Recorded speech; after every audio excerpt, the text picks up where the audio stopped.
Donald Trump's presidency marked a turning point in American political and economic discourse, not because he introduced a radically new system, but because he disrupted the existing political consensus in a way that exposed deep structural issues in the economy. For decades before his rise, mainstream politicians from both major parties promoted a global economic model built around free trade, deregulation, and the interests of large multinational corporations. This model promised economic growth and prosperity for all, but in reality, it often led to stagnating wages for workers, deindustrialization of entire regions, and a growing concentration of wealth at the top. Many Americans watched as their communities lost manufacturing jobs, union power weakened, and economic security slipped further out of reach. Yet few political leaders acknowledged this reality in clear terms. Instead, they continue to repeat optimistic narratives about globalization, innovation, and trickle-down prosperity, even as the lived experience of working class people told a different story. Trump's emergence on the political scene changed the conversation. He didn't come with an academic understanding of the economy or a policy-driven solution, but he did recognize and vocalize the frustration felt by millions of people. He spoke plainly, often angrily, about how the system was not working for ordinary Americans. He called out unfair trade deals, criticized corporations that moved jobs overseas, and promised to restore manufacturing and economic power to the American heartland. These messages resonated deeply with voters who felt abandoned by the traditional political establishment. Whether or not Trump delivered on these promises, the act of raising them to national attention forced a reckoning with uncomfortable truths. It became harder for politicians and media commentators to dismiss the struggles of workers as isolated incidents or purely personal failures. What followed was a renewed interest in the structures that shape the economy, how decisions are made, who benefits from them, and who pays the price. Workers, students, and even some business owners began asking deeper questions about corporate power, labor rights, tax policy, and the role of government in economic life. The traditional narrative that the market knows best began to lose its grip, and space opened up for alternative ideas. Economic thinkers who had been on the margins, those questioning capitalism, proposing democratic ownership models, or advocating for stronger labor protections, began to find larger audiences. The frustration Trump channeled didn't disappear after his presidency. In many ways, it intensified and spread. It began to fuel movements across the political spectrum, all focused on the idea that the current economic system is not serving the majority of people. At the same time, data continued to reinforce what many already felt. Reports showed that productivity had been rising for decades, while wages remained flat. CEO compensation soared while job security and benefits declined. Young people found themselves trapped in cycles of debt and housing insecurity, even with college degrees. The COVID-19 pandemic further highlighted systemic vulnerabilities as millions lost jobs and health care, while billionaire wealth increased dramatically. These realities could no longer be dismissed as background noise. The disruption in economic discourse that began with Trump made it harder for those in power to ignore or downplay these structural problems. The important thing to understand is that Trump didn't create these economic dynamics. He responded to them. The system was already unequal, already unstable, and already producing widespread dissatisfaction. But before his rise, many of these issues were kept outside mainstream debate. They were seen as too radical, too critical of capitalism, or too uncomfortable for the political class to address. Trump's rhetoric, though often lacking in nuance, gave people permission to express their discontent openly. It also forced other politicians to respond either by defending the status quo or by proposing more substantive reforms. In this way, Trump's presidency acted as a catalyst. It didn't solve the problem, and in many ways, it added confusion and polarization.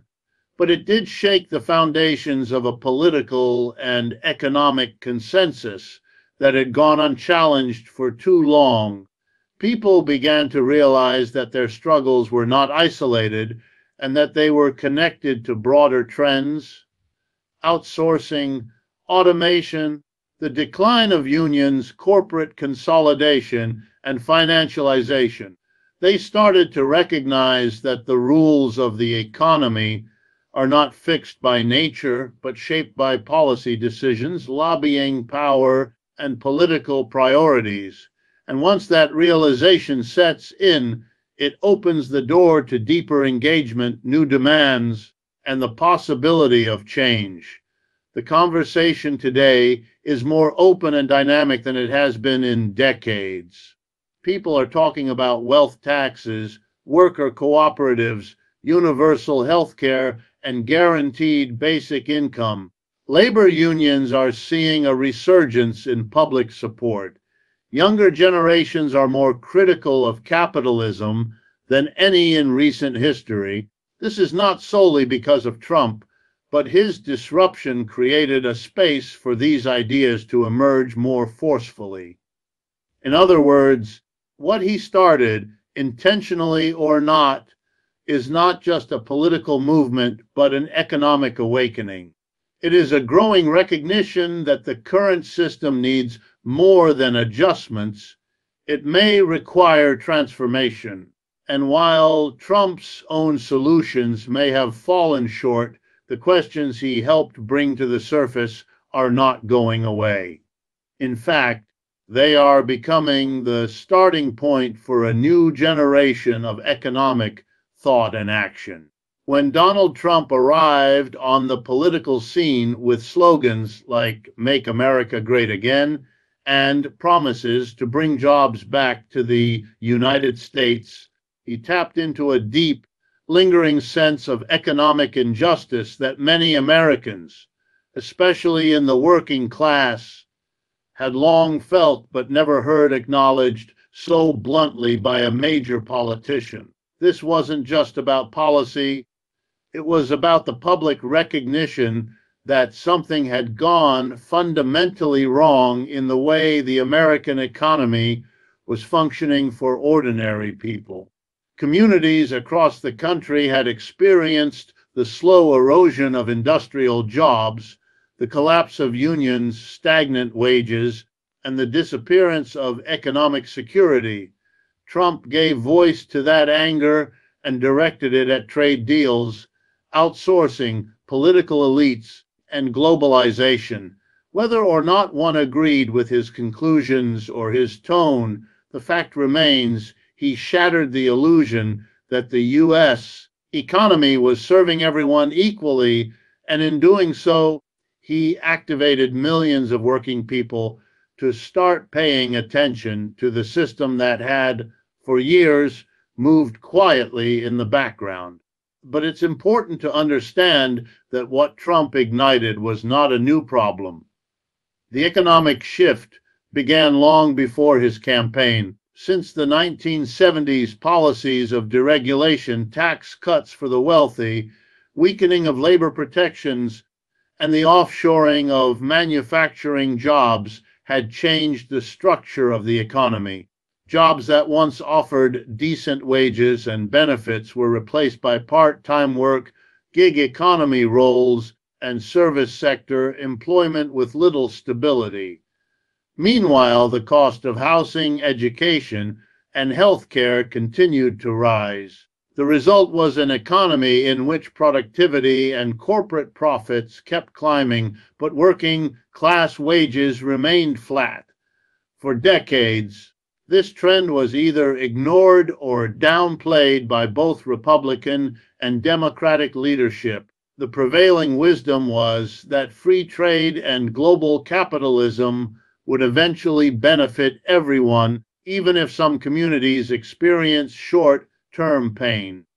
When Trump entered the conversation and called these economic trends out, albeit in a simplified and politically charged way, he created an opening. Suddenly, millions of people who had felt marginalized by the economy began to speak up. They were no longer willing to accept that their struggles were isolated or the result of personal failure. Instead, they began asking bigger questions about the system itself. Why had their jobs gone overseas? Why had corporate executives seen their salaries increase by hundreds of percent while ordinary wages stagnated? Why were towns and cities across the Midwest and South falling apart while Wall Street hit record highs? These were not new questions, but they had rarely been taken seriously in national politics. Trump's style of confrontation forced those issues into the spotlight. This awakening extended beyond just political rhetoric. People began to pay attention to how the economy really worked. They started learning about how trade agreements are negotiated and who benefits from them. They looked into how corporations influence tax laws and why certain industries get government subsidies while others are left to fail. They explored how union busting weakened worker power and why wealth has become so concentrated in the hands of a few. In other words, Trump may have spoken in broad and emotional terms, but his disruption created a gateway for people to begin seeking out the facts and looking deeper into the structural causes of inequality. That shift in attention is powerful. For a long time, economic literacy had been low among the general population, not because people weren't intelligent or engaged, but because the system wasn't designed to be transparent.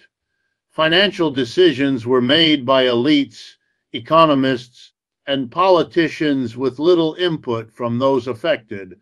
The language of economics was deliberately technical, making it difficult for non-experts to challenge decisions or propose alternatives. But once people began to question what they were being told, once they realized that much of their suffering was not inevitable, but the result of policy choices, they started seeking knowledge. They wanted to understand how banks work, how wages are set, how inflation and interest rates affect them, and how power operates in an economy that claims to be free but often benefits the wealthy few. This growing curiosity is what truly worries the political and economic elite, because once people begin to understand the system, they begin to realize that they have a right to demand something better.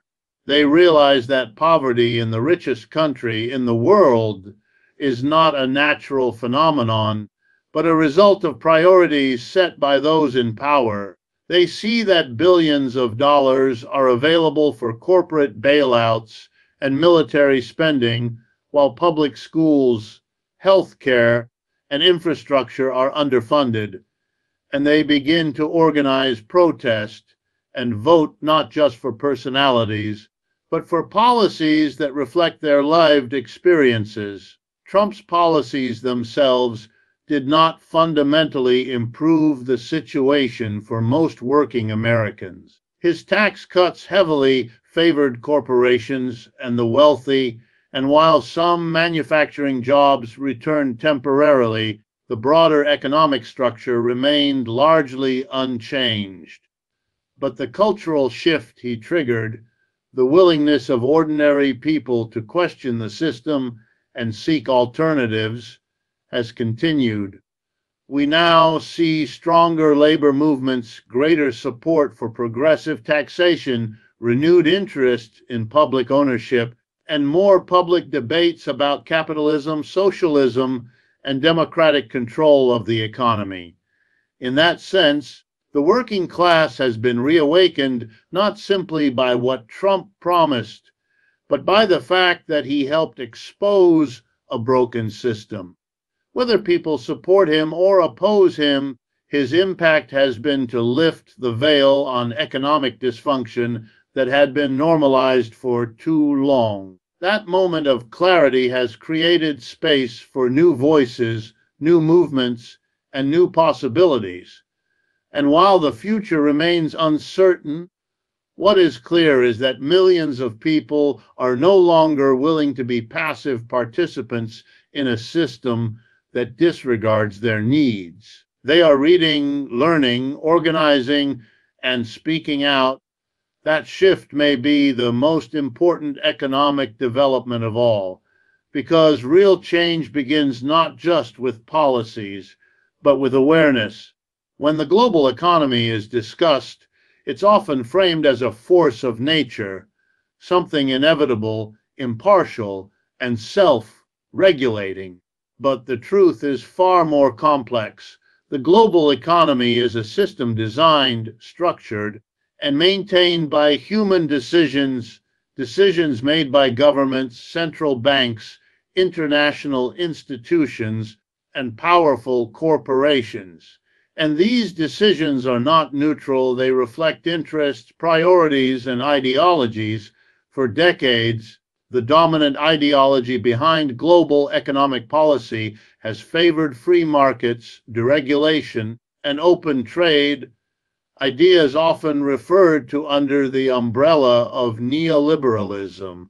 This framework claims that removing barriers to trade and investment will lead to economic growth that benefits everyone.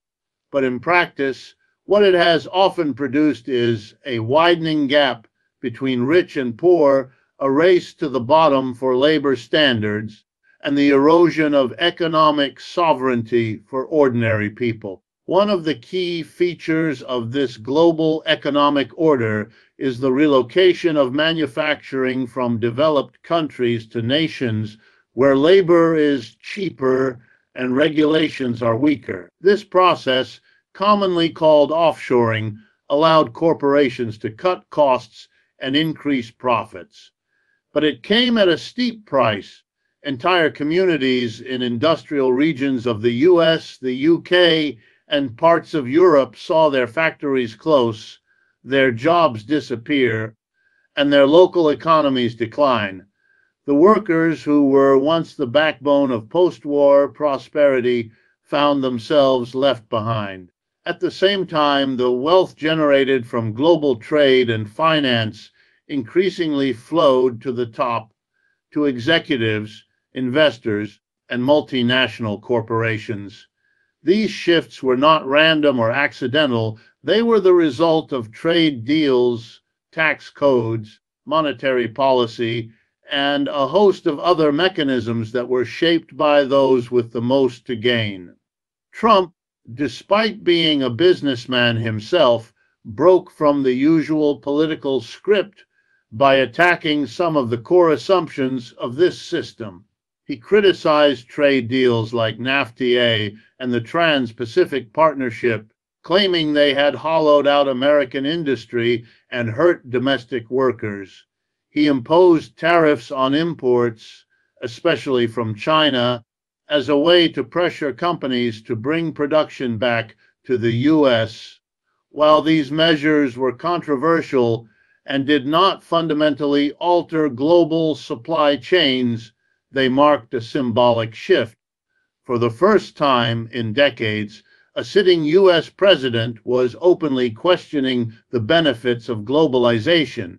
That sent shockwaves through the political establishment and the business world. It forced economists, journalists, and policymakers to revisit questions they had long avoided: who really benefits from the global economy, who bears the costs, and are there viable alternatives? What emerged in the wake of these disruptions was a new kind of awareness. People started to understand that the global economy is not a natural phenomenon. It is the product of choices, choices that can be changed. They began to see that rules about trade, taxation, labor, and finance are written and enforced by people, often with little democratic input or accountability. And when people begin to question those rules, they also start to imagine different ways of organizing economic life. They consider whether industries should be required to keep certain operations local. They ask whether workers should have a say in how companies are run. They explore models like cooperatives, public banks, and community-owned enterprises. These are not abstract ideas anymore. They are practical responses to a system that has failed to deliver for the majority. At the same time, events like the 2008 financial crisis and the COVID-19 pandemic further revealed how vulnerable and unequal the current economic structure is. In both cases, ordinary people bore the brunt of the damage, losing jobs, homes, and health care, while the wealthy recovered quickly or even gained more wealth. This pattern raised serious questions about resilience, fairness, and sustainability. If the global economy can be so easily disrupted, and if those disruptions always hit the bottom hardest, then what does that say about the priorities built into the system? And more importantly, what kind of changes would be needed to make the system more stable and more inclusive? The global economy is also deeply intertwined with political power. Countries often enter trade agreements that limit their ability to regulate industries, protect workers, or pursue independent economic strategies. This phenomenon, where corporate rights are protected more strongly than public interests, is now being scrutinized more openly. People are realizing that economic policy is political policy, that choosing to lower taxes on capital gains while cutting funding for public schools is not a technical adjustment. It's a reflection of whose interests matter most. The exposure of these dynamics has led to greater demand for transparency, accountability, and democratic control over economic decisions. The panic seen among elites and institutions isn't just about Trump's rhetoric or policies. It's about the broader shift in consciousness he helped trigger. By breaking the taboo around criticizing globalization and free trade, he opened a space where others could push the conversation further. Now, voices from across the spectrum, including economists, labor leaders, activists, and even some business figures, are calling for major reforms. They are discussing industrial policy, reshoring critical supply chains, investing in green jobs, and building local economies that are less dependent on volatile global markets. These conversations are gaining ground not because of partisan politics, but because people are hungry for solutions that actually work for their lives and their communities. Ultimately, what we are witnessing is a re-politicization of economics. For too long, economic policy was treated as something only experts could understand, something too complicated for ordinary citizens to question. But now, more and more people are realizing that they have a right and a responsibility to engage with these issues. They are demanding not just jobs, but dignity, not just growth, but fairness, not just access, but ownership. And that shift in thinking is more powerful than any single election or political movement. It represents a growing belief that the economy should serve the people, not the other way around. That belief is the foundation of real change, and it begins with recognizing that the global economy is not beyond our control. It is ours to shape if we have the knowledge, the courage, and the collective will to do so. What we are witnessing now is not just political disagreement or economic instability, it is a reaction from the top to a growing realization from below. For decades, those who benefited most from the global economic system, wealthy elites, multinational corporations, central banks, and the policymakers aligned with them, were able to shape the narrative. They controlled what was taught about economics, what was discussed in the media, and what policies were seen as reasonable or responsible. But in recent years, that narrative has begun to crack. More and more people are seeing through the myths. They are realizing that the economy does not work for everyone and that this failure is not accidental. It is systemic, and that awareness is creating panic not among the people, but among those who have the most to lose if the system is seriously questioned. This panic is not always visible. It doesn't always come in the form of press conferences or dramatic speeches. It shows itself in more subtle ways, in the way media outlets suddenly double down on defending the status quo, in how economic dissenters are labeled as radical or unrealistic, or in how politicians walk back even the mildest reforms when pressured by donors and lobbyists. You'll notice how discussions around inequality are often turned into stories about personal responsibility. You'll hear that unemployment is due to a lack of skills, that homelessness is a problem of addiction, and that low wages are a result of market forces, not exploitation. These stories aren't just opinions, they are protective mechanisms. They shield the system from scrutiny by making the problem seem individual, not structural.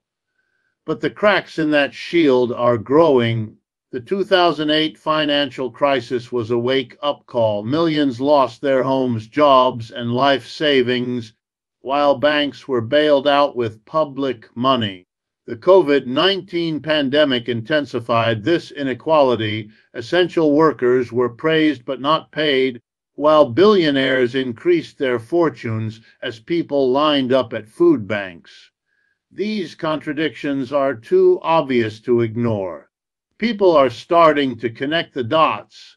They see that economic rules are written by those who already have power, and that those rules are designed to preserve that power. And the more people see this, the more they begin to demand real change, not just symbolic reforms, but structural transformation. That's where the panic comes in. The elite fear that once people understand how the system really works, they will no longer accept it. They will organize, resist, and push for alternatives. This isn't just a political threat, it's an economic one, because it challenges the very foundations of how wealth is accumulated and maintained. If workers demand more control over their labor, if communities start managing resources collectively, if governments prioritize public investment over private profit, then the current holders of power stand to lose. And so we see efforts to suppress these movements before they grow. We see attempts to criminalize protest, to underfund public education, to weaken labor unions, and to dismiss any alternative economic model as dangerous. But these defensive tactics reveal more than they conceal. They show that the system is not as stable as it pretends to be. If everything was working, there would be no need to silence dissent. If capitalism truly delivered prosperity for all, there would be no fear of people learning about socialism, cooperative economics, or democratic ownership. The fact that even modest proposals like a 15 minimum wage or student debt relief trigger intense opposition tells us something important. The system cannot tolerate even small shifts toward fairness without risking larger changes. That fragility is a sign of its failure, not its strength. At the heart of this panic is a fear of democratization, of ordinary people having a real say in how the economy functions. Right now, most economic decisions are made far from public oversight. Corporations decide where to invest, what to produce, and who to hire or fire based on profit, not human need. Central banks set interest rates with almost no public input. Trade agreements are negotiated in secret. Meanwhile, the majority of people, those who work, who create value, who keep society functioning, are left out of the conversation. But what happens when people begin to demand a seat at the table? What happens when they realize that democracy shouldn't stop at the voting booth? It should extend to the workplace, the bank, the supply chain, the budget. That's the real threat. Not Trump as a man, but the larger disruption that followed his rise, the breaking of consensus, the willingness to question everything. While his critics focused on his rhetoric and personal style, they often missed the deeper impact of his presence. He shattered the illusion of harmony in a rigid economy. He made it acceptable to talk about trade imbalances, job loss, and the failures of elite decision making.